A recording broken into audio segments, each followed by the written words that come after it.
Up next, NFTs for architecture. What are you going to build in your digital land? I myself have some land in Decentraland, but it's also other metaverses. On Cyber, I'm in there and on Cyber, Somnium Space, there's tons of them.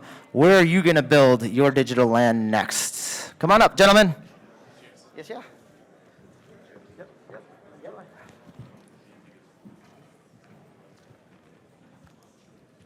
Hello. I really need some of that merchandise, by the way, from Cryptonovo at some point. How's everybody doing today? I guess, I took the leadership. So we represent a really niche area of the metaverse and NFTs, but I think it's going to take everybody by storm. So let's introduce ourselves. My name is Adonis. Why am I here?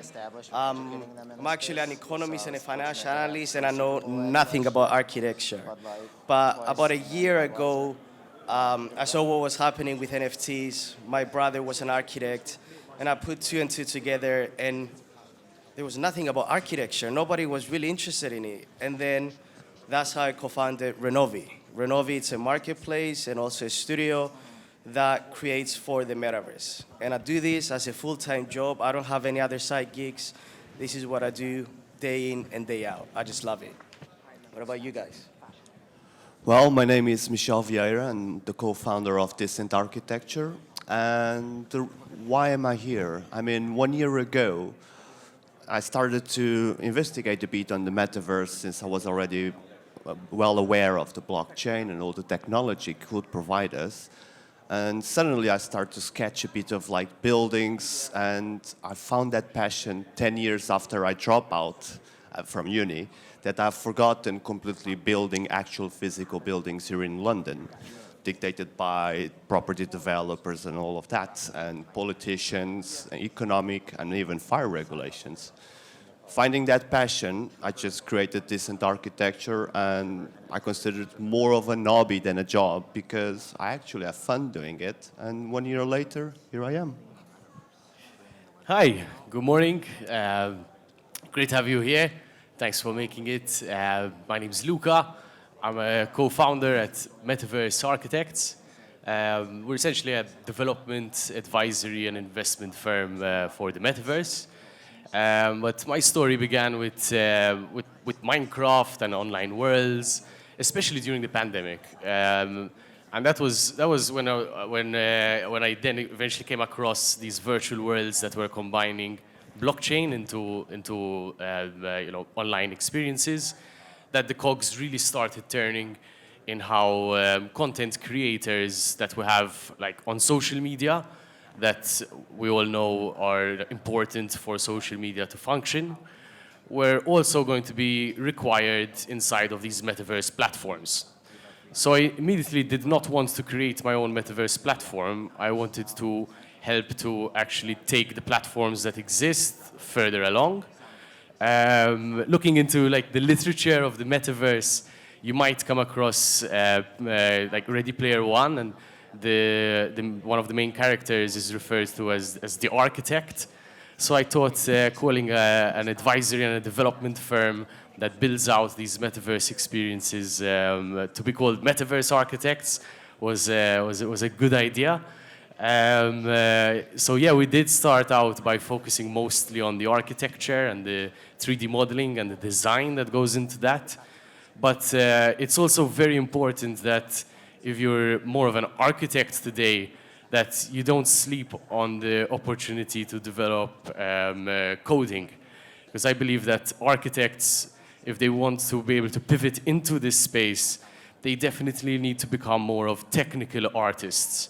And the platform I work with the most, Decentraland, is excellent at helping creators, content creators to learn. It's extremely well documented. There's a lot of resources out there that can help people who have very good concepts in their head to maybe sketch them out on paper and then bring them into the digital world. But yeah. But I want to, you said something which is really important, right? You didn't want to build another metaverse. You wanted to actually add value to that metaverse. And I think that's what brought me here and brought you here as well. And that's why we have the question, right? What are we gonna build on the metaverse? Because right now, what you have, it's most of the time through most of the metaverse platforms that are out there is tumbleweed, right? Empty land, which is waiting to be, to be discovered, to do something on top of it, to build amazing creations. And I think that's the beef that a lot of people have with the metaverse right now, right? So, and that's exactly what the dream about Renovi when we were building it, and we're still building it, and there's so many things we need to do, is like, we don't need to build another metaverse. We just have all this amazing community of architects and 3D designers who want to simply create, and we just need to bring them all under, one roof, or educate them, or show them how easy it is to actually create for the metaverse, right? And just let them do it. And that's what we do. So what we're slowly realizing, and we're pivoting, not pivoting, but we're evolving probably, that's the best thing that I should say is, and it was said before as well, it's all about the community, right, that are gonna create for them. So what Renovi started as a marketplace, and then we're evolving into a hub that is actually about architects coming onto our platform and finding jobs for the metaverse a lot quicker, a lot easier. And instead of just scavenging on Fiverr and Upwork, or hopefully having the budget to go to an amazing studio like yours, guys, right? They can come to a platform like ours and find and connect with the architect that they feel comfortable with, and then actually build something for the metaverse. And that's what we want to do, is like have amazing creations that you can build on your land. But what do you guys think? No, yeah, indeed, I fully agree with you, especially because if we think about the past, like my past, when I started this 1 year ago, I was just walking around on the central end and seeing everything scattered around. And not only the technology was, as in we didn't have such advancements as we have currently, being mainly as well on the SDK that you were mentioning, for example, but it was also the seriousness of the people that wanted to build something on the land.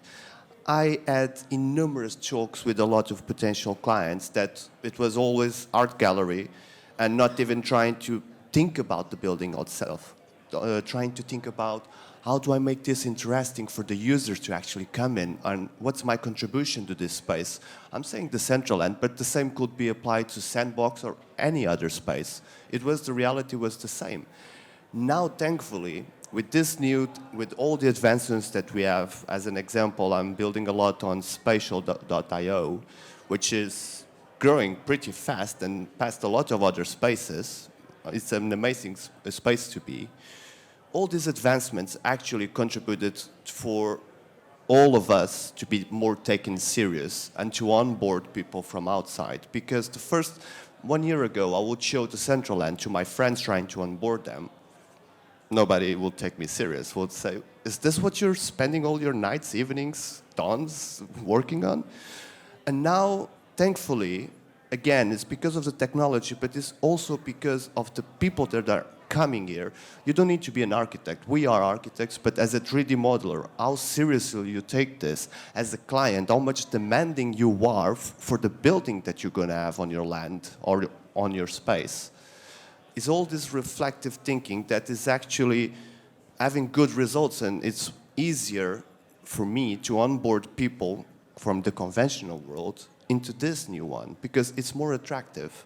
And on this note, luckily, one of the things I think the power of all of the NFTs, the 3D buildings and the metaverse is actually to enhance again and make people aware of good architecture.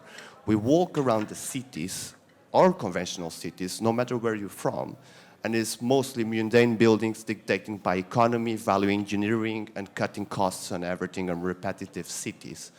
The metaverse can be a tool that we use to show awareness to people that architecture is not only something efficient and rationalized, it's an art, and we need to revoke that again. We need to embrace this.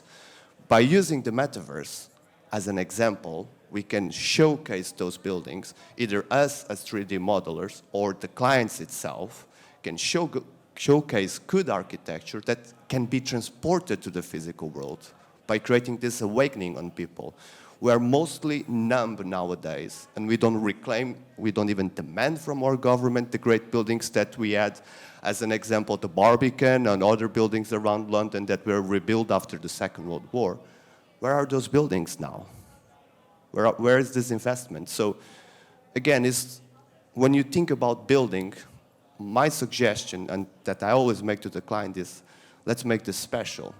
You have your use, you need to monetize your building, definitely, and I fully, otherwise he wouldn't be talking with me. But it's about going further on that and creating the awareness. And even potentially think about education. Education is the most powerful thing we have right now, in my opinion, on the metaverse. Bring that to yourself, to your community, to the users, and you'll even have some profit after that in terms of the value that you're feeling self-fulfilled on this, the value that you're bringing.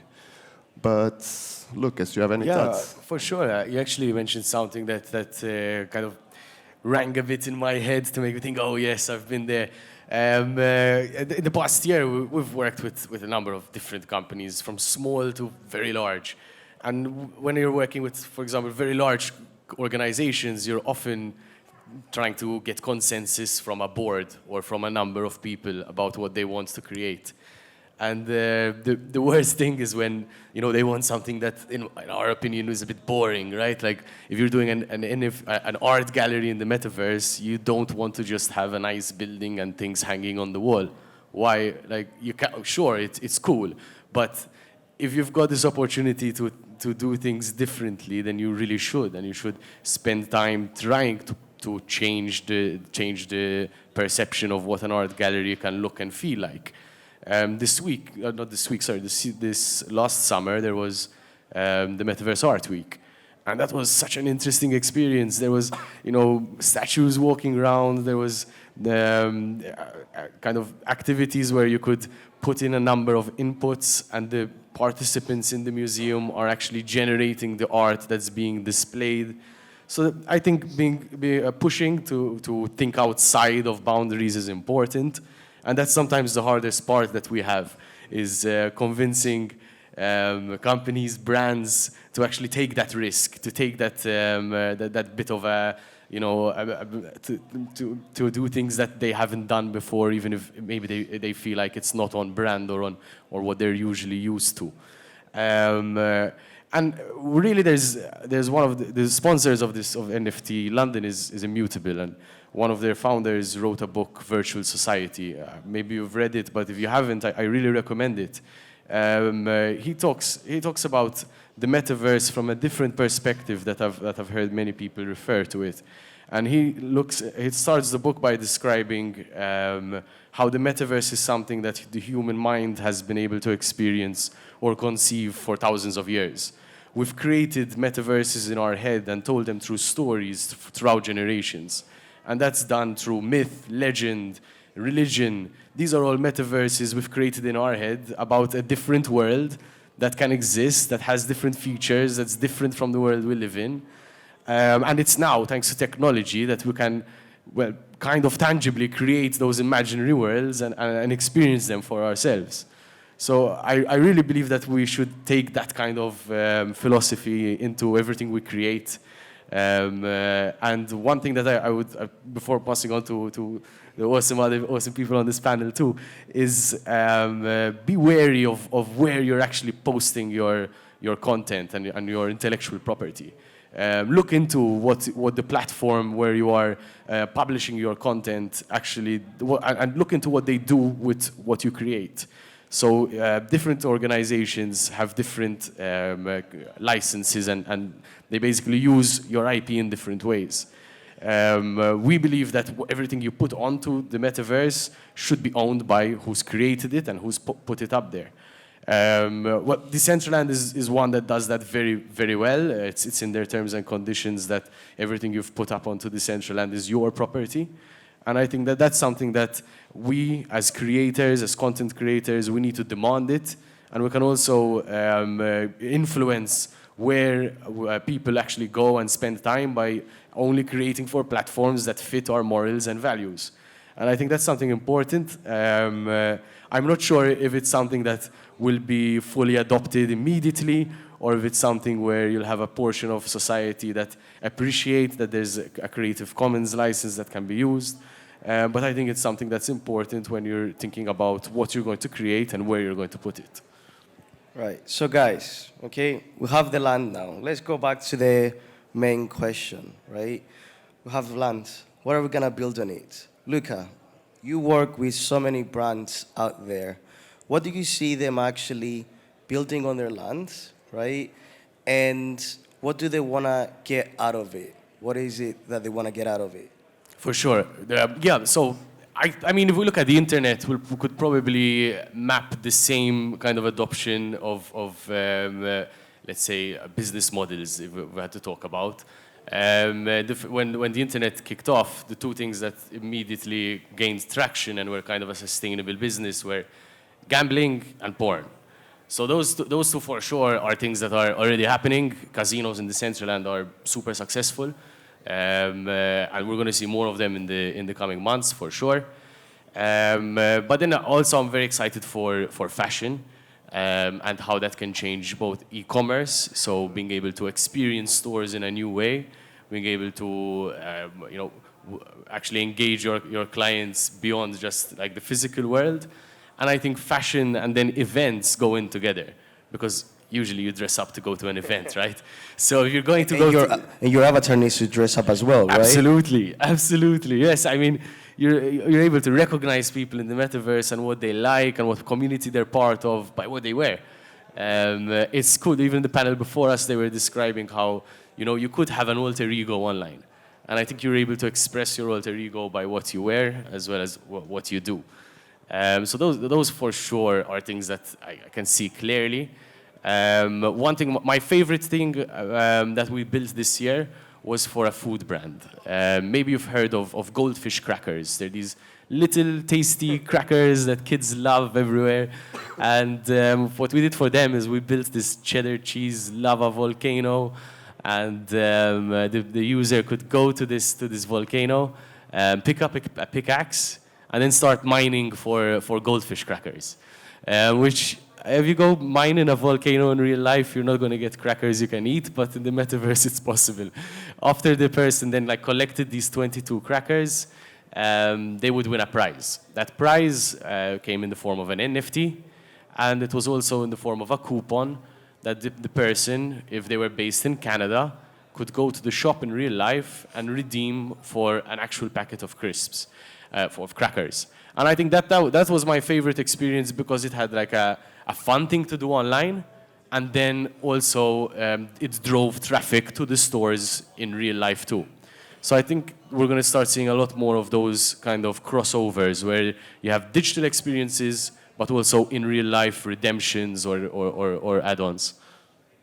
Exactly, and that's how I see it as well. It's in a way, it's better activations. I think the metaverse started with a bit of static buildings and how they looked, and they were amazing. They were missing some architecture at some point. They were a bit square, if you ask me. But I think we're progressing, and we see better and better activations, and now a good design of simply you entering a space and looking at walls and paintings through your computer is not cutting it. So, and that's what it is. You want the software development or that gamification, or to be added into the architecture and the 3D designs in order to make your activations, your brand activations a lot better, right? So I guess that's what you're describing. And at the same time, what you also said, which is really important, is you probably outline a couple of sectors over there that are actually benefiting first from the metaverse. Like you named casinos, you named fashion, etc., and events, and that's what we see as well when we're building, when we do activations for brands. We also see a lot of brands from the hospitality sector. We see a lot of hotels that actually want to reach out to a wider audience, and they might not have been able to do up to now. And now they build maybe a representation of what they have in real life in a metaverse platform. Okay, fine. You have a bit of an artistic approach to it because you're free to make it look nicer if you want to. But we see them entering the space and showcasing to the world, oh, if you come to our hotel, this is how it's going to look like. This is what you're going to experience. So we see them entering, and we even see restaurants entering. Because it's like, fine, you're not going to be able to eat anything in the metaverse, not anytime soon, but you're able to actually see the restaurant or read a bit about the history of the restaurant, because it's now more. It's a brand activation. It's an experience. And that's what I see that we're building on Digital Land. I never expected to build restaurants, but it's happening. What do you think?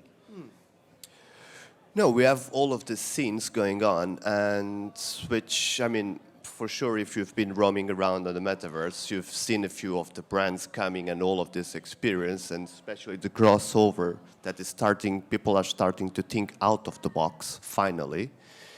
And mostly another type of event that I really appreciate, and luckily most of my clients are engaged on this area, is panels like this, promoting panels, conversations, because we all know that especially all of us in here, we are spread around the world, we are scattered, and it's hard for us to just show up on a location in London physically. So right now, this is another trend that is coming a lot, which is I'm hosting a lot of events on Spatial, on the Central, and depends on the event. It's about the people thinking as well. What do I want? Do I want a number of users? Do I want better graphics? Do I want to sell NFTs? And cross-checking that with all the spaces. And this is great because suddenly we are having events with the main CEOs of all the Web3 companies. It's so easy to promote that. Sometimes you're at home. Oh, there's one starting at 10 p.m. Let's see what the experts have to say. And again, this is my point always on education and accessibility to that education. And with the metaverse, with the buildings we create, that can be like revealed as a true potential. And you can always think about the events with some like art gallery at the bottom. You always need the art gallery, right, on this space, always.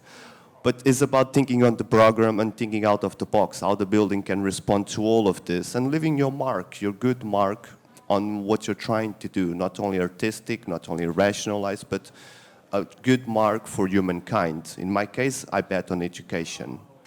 And I think this is one of the main trends right now. It's panels organized on the metaverse. Maybe next NFT.London. So we have a bit less than 3 minutes to go. What are your final remarks about NFTs, the metaverse? And if you have land, what are we building on it? If you are an influencer, if you're a brand, should you be involved in the metaverse? So essentially, I come from a bit of a creativity and innovation background, and one of the main things that I think is important if you want to be a leader or if you want to accelerate your current standing is to be an early adopter. And what that means is you're going to obviously adopt the technology before it's 100% ready for the masses, which is where we're at this point in time. And you want to figure out how to apply that to your organization. At its most basic form, the easiest way to do that is to look at a company's website, which is in 2D, and attempt to conceptualize how their brand identity can look inside of the metaverse, can look inside of a 3D space. And if you just think about the basic functions of most websites, at the moment there's quite a few, and over the past year there have been a number of banks and financial institutions entering the metaverse. And really, their websites are for people to find out about news and information. So in your 3D space, you could offer product launches, you could offer panels. You're also going to companies' websites for recruitment. So having some kind of recruiting funnel for your organization through your space is also an important factor, especially if you believe that the Web3 space is something that you'd like to invest in and you'd like to attract more people from that industry. And of course is information about what the company does and how it gets it done. So that could be obviously done in a simple way where you've got, you know, a feed of information about the company, but you could also take it a step further and you know, utilize NPCs, non-player characters that represent the various people who actually work at the organization. I hope for a future where we can actually use things like AI to, you know, supplement conversations. Today you could go to an AI chatbot that has all of the information about Einstein and have a conversation with Einstein about relativity. So I'm looking forward to seeing more of that, of kind of human consciousness kind of uploaded into the metaverse and interacted with throughout the rest of time. Just like we're the first generation to have our kind of social media pages, that's quite special because, you know, generations before us only have pictures saved in little albums. We've got our entire life saved online. And I think we'll see more of that preserved online, hopefully, for the rest of time. Awesome. I think that's time up. So thank you very much. Thank you all for listening, by the way. Thank It's been you. great. We'll be over there for questions. Thank you all.